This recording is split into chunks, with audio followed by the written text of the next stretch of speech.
প্ৰচাৰ পত্ৰিকা উলিয়াইছো। এই প্ৰচাৰ পত্ৰিকাখনত আমি দেখুৱাইছো যে এজন সাংসদ হিচাপে তপন গগৈ আৰু গৌৰৱ গগৈ। তপন গগৈ আছিল আমাৰ যোৰহাটৰ সাংসদ আৰু তাৰ পাছত কলিয়াবৰৰ সাংসদ আছিলে গৌৰৱ গগৈ। এই দুইজনৰ ভিতৰত কোনে কি কাম কৰিলে মই চমুকে আপোনালোকৰ সন্মুখত দুটা তিনিটামান কথা ক'ব খোজো। সাংসদ হিচাপে প্ৰথম কাম কি? সংসদত প্ৰশ্ন উত্থাপন কৰা। সাংসদ হিচাপে প্ৰথম কাম কি? সংসদত বিতৰ্ক কৰা, ডিবেট সদনত কাম কৰা। সংসদ হিচাপে প্ৰথম কাম কি? আইন প্ৰণয়ন কৰা, আইন সংশোধন কৰা।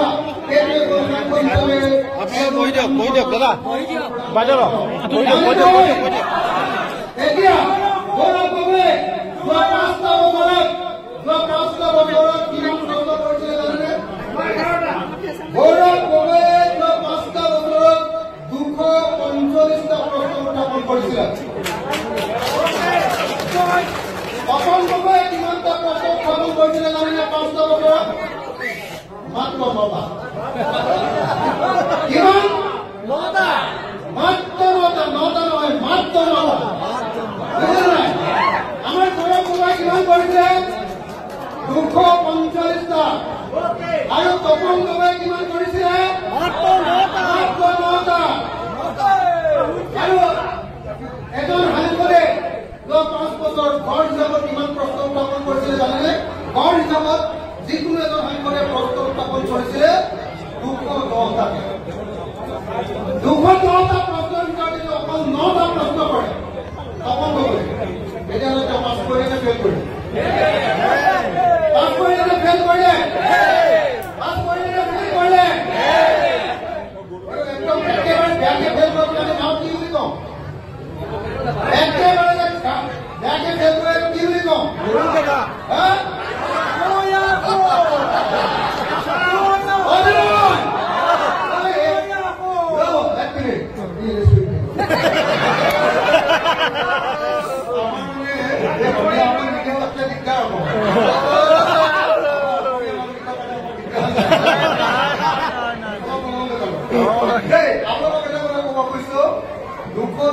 প্ৰশ্ন এজন সাংসদে উত্থাপন কৰিছে গড়ে, আৰু তাত তপন গগৈ মাত্ৰ 9টা প্ৰশ্ন আৰু আমাৰ গৌৰৱে 245টা প্ৰশ্ন। তাৰমানে আকাশ আৰু পাতাল হয় নহয়? আকাশ আৰু পাতাল হয় নহয়? তাৰ পাছত যদি কোনোবাই গৌৰৱ গগৈ ভোট দিলে, যদি তপন গগৈ মন্ত্ৰী বুলি কয়, তেতিয়াহ'লে মই ক'ব লাগিব যে তেওঁৰ দিনকাল কেতিয়াও জীৱন ভাল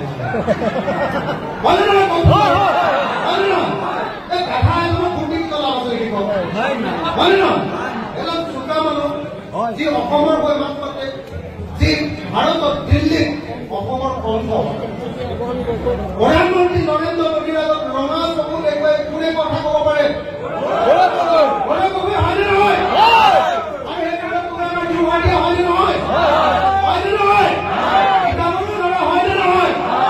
এই কিতাপৰো ল'ৰা প্ৰয়াত তৰুণ গগৈ পুত্ৰ গৌৰৱ গগৈ চোকা বুদ্ধিৰ ল'ৰা গৌৰৱ গগৈ নিজিকায়। যদি ক'ৰবাত গাধা কামত শিকাই দিওঁ তেতিয়াহ'লে আমাক আৰু পৃথিৱীৰ চবে খাই হয়নে নহয়? গতিকে মই সকলোকে হাতযোৰ কৰি অনুৰোধ কৰিছো, আহক আমি সকলোৱে মিলি এই 19 তাৰিখৰ যি আমাৰ লোকসভা নিৰ্বাচন, সেই লোকসভা নিৰ্বাচনত গৌৰৱ গগৈক কিমানকে ভোট দিওঁ, যাতে গৌৰৱ গগৈ থকা যিটো চিম্বল সেইটো যাতে একদম দাগ নাইকিয়া হৈ যায়, একদম ছবি নাইকিয়া হৈ যাতে দাগ হৈ যায়। হয়নে? ভোট দিব নাই? যদি গৌৰৱ গগৈ ভোট নিদিয়ে আপোনালোকে মনত ৰাখিব দেই, তেতিয়াহ'লে কিন্তু অসমে ডাঙৰ সন্মুখীন হ'ব। কাইলৈ যদি কংগ্ৰেছৰ চৰকাৰ হয় গৌৰৱ গগৈ মন্ত্ৰী হ'ব, হয় নহয়? আৰু তপন গগৈ কি হ'ব?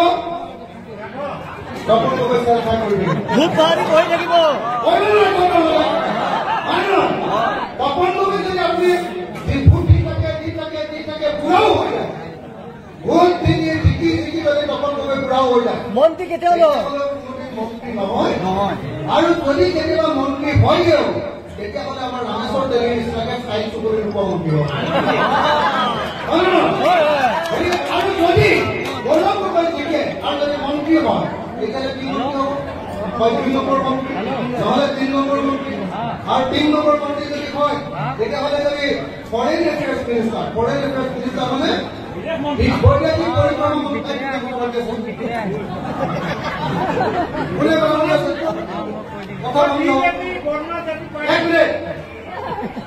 বৈদেশিক পৰিক্ৰমা মন্ত্ৰী হোৱাৰ গৌৰৱ গগৈ।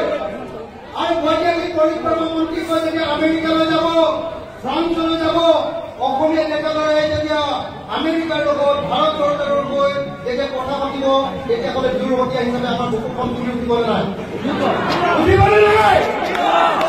গতিকে গৌৰৱ গগৈ ভোট দিয়াৰ কোনো বিকল্প নাই। মই সকলোকে ৰাইজক হাতযোৰ কৰি অনুৰোধ কৰিছো, আহক আমাৰ গৌৰৱ গগৈ অসম গৌৰৱ গগৈ ভোট দিব। দ্বিতীয় কথাটো হ'ল সংসদত বিতৰ্কত অংশগ্ৰহণ। বিতৰ্ক যে কয়, তৰ্ক বিতৰ্ক যে কয়, তাত কিমান অংশগ্ৰহণ কৰিছে? গৌৰৱ গগৈ 78টা, 5 বছৰ, তপন গগৈ 11টা, আৰু ৰাষ্ট্ৰীয় গড় 46.7। তপন গগৈ ইয়াতো ফেইল মাৰিছে, বুজে নাই? ইয়াতো তপন গগৈ ফেইল মাৰিছে। তপন গগৈ কেলে ফেইল মাৰিছে? তপন গগৈ হিন্দীও নাজানে, তপন গগৈ ইংৰাজী নাজানে, হয়নে নহয়? তপন গগৈ যদি হিন্দীও নাজানে, ইংৰাজীও নাজানে, তেওঁ সংসদ গোটাই কিবা লাভ হৈছে? একোতো লাভ নাই, হয়নে নহয়? তেওঁ কোনো প্ৰশ্ন কোনো কথা ক'ব নোৱাৰে। আৰু বহুতে কয় যে নহয়, চৰকাৰী পক্ষৰ সাংসদ, তেওঁ প্ৰশ্ন নকৰে কি হ'ব, উন্নয়নমূলক কাম কৰে। আৰে মই ভাই এটা সমষ্টি বিধায়ক, মোৰ সমষ্টিতটো তপন গগৈ এটা উন্নয়নমূলক কাম কৰা নাই। মই 8 বছৰ 3 বছৰৰ বিধায়ক, 3 বছৰৰ ভিতৰত এটা কামো কৰিবলৈ তপন গগৈ সক্ষম হোৱা নাই।